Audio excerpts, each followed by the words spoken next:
It's FPL double game week 36 and I'm only 7 points away from the top 100k. How good of a rank can I finish the season with? This game week I've only got 1 free transfer and 0 in the bank, so I need to get creative with making my team better. We're going to cover all of that and more in today's team selection video, so let's get into this.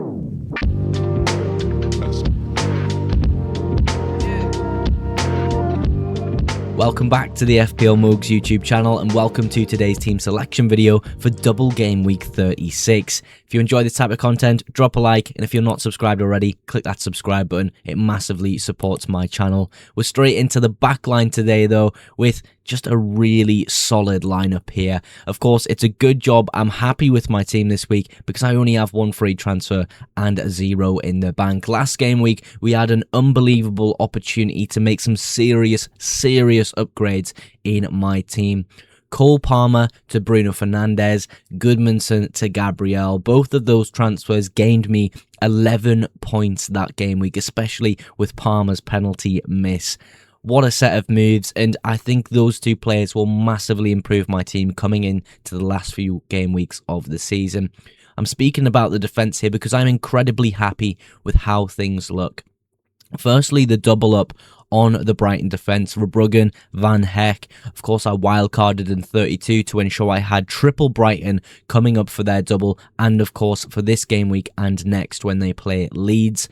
This is such a good fixture for them. Wolves at home. I'm expecting a clean sheet, but you just never know what's going to happen in football. Fingers crossed it does come in and maybe Van Hecke gets some bonus or some DEFCON. We can pray for a mega haul from him. And of course, my other Brighton asset is sat in the midfield, and we'll cover that in just a second.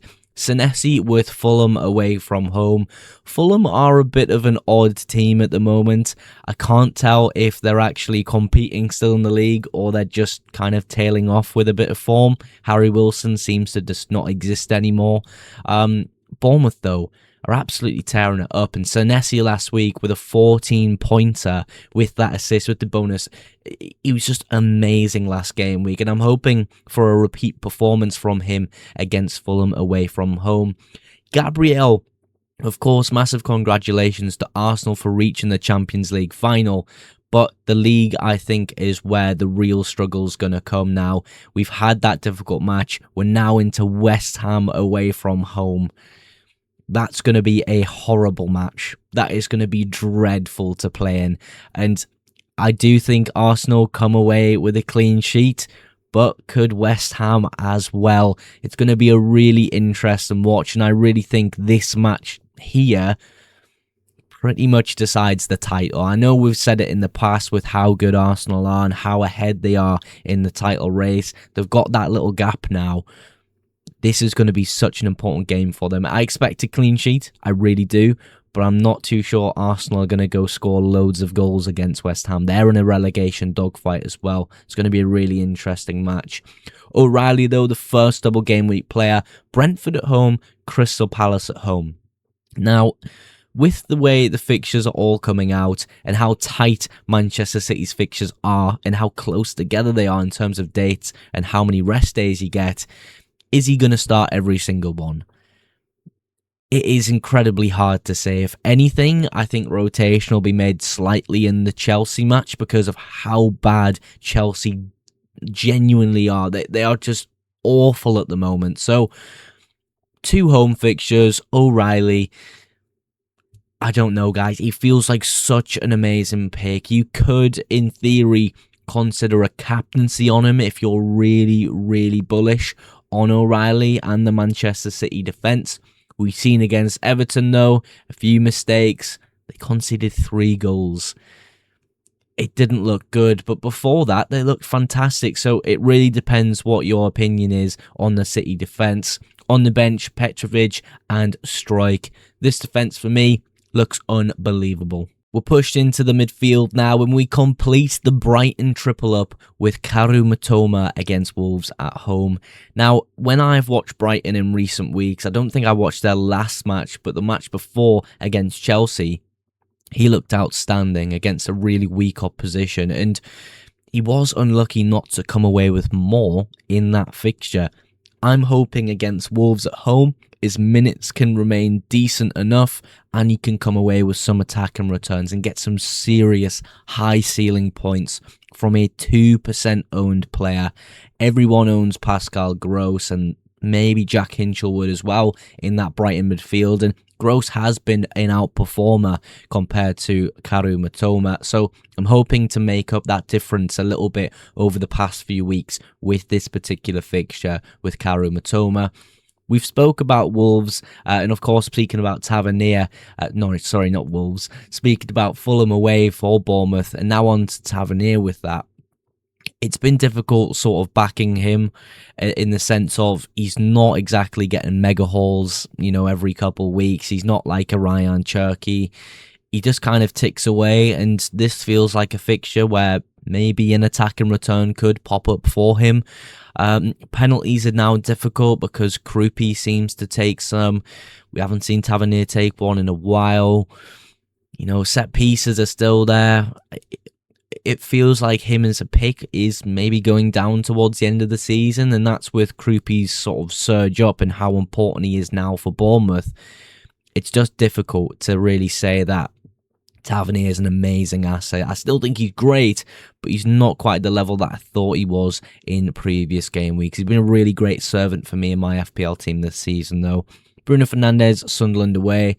Sunderland are my team, and I'm terrified of Manchester United now. I think they'll look absolutely fantastic. I think now Carrick's come in and settled the team. They look like a well-oiled system. That's, 3 wins on the bounce now, I do believe. Or no, sorry, 2 wins perhaps. I might get that the wrong way around, but Sunderland away. Look, we're not good at the moment, Sunderland. We're not great, but we will maybe have some players back for that fixture. Dan Ballard possibly being absent for the match. Of course, we've appealed the red card decision, but I don't believe that they'll overturn it for the end of the season. So that's a weakness now in our defensive line. It's really us going forward where we're massively, massively struggling. Our wing play at the moment has just been dreadful. So I feel as though Manchester United can take advantage of us in many different ways. So I think, honestly, he's not a bad captaincy option. But then the double game week players are there. So you're realistically going to want to choose some of those players to triple captain this game week over Bruno Fernandes. Semenyo. Now, Semenyo is maybe worth a bit more of a conversation. Everyone, Cherki this, Cherki that. Semenyo has just been terrible. What you did, for me, I just don't need to waste a transfer. I'm not in a position with my FPL team to take out Semenyo and place in Cherki. I don't think coming into the end of the season now. If I was to make a transfer for a double game week player, would I not just look for maybe a Crystal Palace asset? It's just really hard to call, especially with those Palace assets. I don't think they're necessarily worth getting this game week with the rotation they're having at the moment. Semenyo, I think he's fine. I think he's absolutely fine. For me, if he scores a goal, that's his confidence back up. That's him playing how he was a few weeks ago. I'm keeping Semenyo this week. I just don't think I have the tools to get rid of him. 1 transfer, 0 in the bank. It doesn't feel like a mega upgrade for game week 36. Finishing the team now with my forwards and some transfer plans for game week 36 and the rest of the season. We start with, of course, Erling Haaland, captain. Now, it doesn't exactly feel the safest captaincy option in a double game week that we've had, but I do think it's the best. Could you realistically see him come off, later in the fixture against a Brentford or a Crystal Palace, and Omar Marmoush comes on if the game's tied up? I absolutely see that, but here's how I think it might be, a safe option in terms of minutes. With the title race, with the amount on the line, I don't necessarily think that Chelsea in the FA Cup final is a massive threat anymore. I feel like these league fixtures are going to be more important. I honestly see Haaland being rested, not from the start of the match in the Chelsea match, but maybe halfway through, maybe 60 minutes. I just think that they'll destroy Chelsea in this FA Cup. I really do. Depends how fit the players are. Depends how tired they are from the amount of games they're having to play. It's really up in the air for City right now, and their assets still feel great, but the minutes risks are still there. Pep Roulette exists, but not as much for Erling Haaland, and that's why captaining him this game week, triple captaining this game week, feels like a great option. I, of course, don't have my triple captain. My chips are all done for the season, but if you at home have your triple captain, this is the week, guys. Whether you go Cherki, Semenyo, Haaland, O'Reilly, whoever you want, maybe even a Palace player if you're really freaky with it, but yeah, Haaland feels like the best option. Now, João Pedro's here. I've just talked about how bad Chelsea are throughout this entire video, and then I'm playing them against Liverpool away at Anfield. What am I talking about? Well, I honestly just feel as though Calvert-Lewin, João Pedro are really close this week for this fixture. Tottenham away, yes, Tottenham are bad. Look at where they are in the position in the league, blah, blah, blah, blah, blah. How good have they been in the past 2 weeks? Especially against Villa. Yes, it was Villa's B team or whatever, but seriously, the intensity, their work rate is just through the roof under De Zerbi. They deserve genuinely, with how they're playing right now, to stay up. They need a chance, and I feel as though against Leeds, yes, it's away at home, but I feel Tottenham could easily get something in that game and probably defend quite well.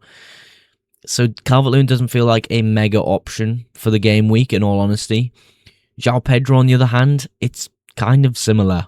Look, Liverpool aren't defensively strong, you could argue, in many different ways, but Chelsea are just crap. So I suppose a transfer could be used around that area, but João Pedro has some decent fixtures to end the season. Calvert-Lewin has some decent fixtures to end the season. It's tough to sell these players, but I suppose what we'll do is we'll take a look now at the planning tool and kind of think about how we can navigate this game week with perhaps only one free transfer. Now, I do think out of Calvert-Lewin and João Pedro, well, let's take a look at the fixtures. Who's the better one to end the season with? Liverpool away, Spurs at home, Sunderland away. That's João Pedro.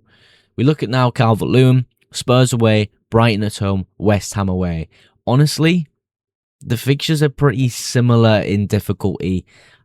It's tough to call who to play, who to keep, but you're going to get more money from a João Pedro, and of course you get penalties from Calvert-Lewin. I just think Calvert-Lewin's ever so slightly better for the end of the season.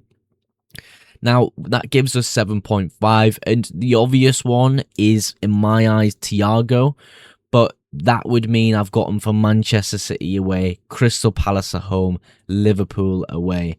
Now, him as an asset, it doesn't necessarily matter what fixture he has, but you ideally want some good fixtures for the run in the end of the season. Benjamin Sesko is an interesting one because when we look at it, yes, there's a slight flag here, but Sunderland away, Forest at home, Brighton away, it's not that bad, in all honesty, is it? But it's really, when we look at 7.5 and who we can get, that we just get stuck. There's not a lot of amazing options at that price point that make sense. Welbeck you could consider, but I have triple Brighton. I don't want to make 2 transfers this game week. Richarlison's maybe a massive out there shout, and I suppose if we put him in and I can show you what he looks like, Leeds at home, Chelsea away, Everton at home, maybe that's a massive differential I genuinely could consider. But I think rolling this week is the most likely scenario. If we look at the week after and optimize the team here, you know, we've got some great options across the board. I would play my Brighton boys over the Bournemouth boys, and this game week would probably be the time that I sell Bournemouth assets because you've got Man City at home and Forest away. And there's a lot of different scenarios and moves you could make in this game week, but we'll not focus too much on it. I'm really happy with how the team looks for FPL Gameweek 36. It's a double game week. We've got the Brighton triple up. We've got some really great fixtures and some massive assets here. I'm just hoping for another green arrow. Can I break into the top 100k again this season? coming in to game week 36. I really hope I can, guys, because I'm so excited with the possibility of ending close to the top 50k. It's miles away, but we can dream, can't we? So let's see what happens. If you have any FPL questions, of course, as always, please drop them in the comments. I love replying to every single one. It's amazing hearing how you're getting on at home with your FPL teams. So make sure you drop your FPL comments in the comment section. Tomorrow you can expect a complete guide to FPL Gameweek 36 on this channel, so make sure you subscribe for that. Of course, if you enjoyed this video today, make sure you've dropped a like, and don't forget to subscribe if you haven't already for future FPL content and FPL streams. But that's everything for today's video. Thank you again so much for watching, and I will catch you in the next one. Bye for now.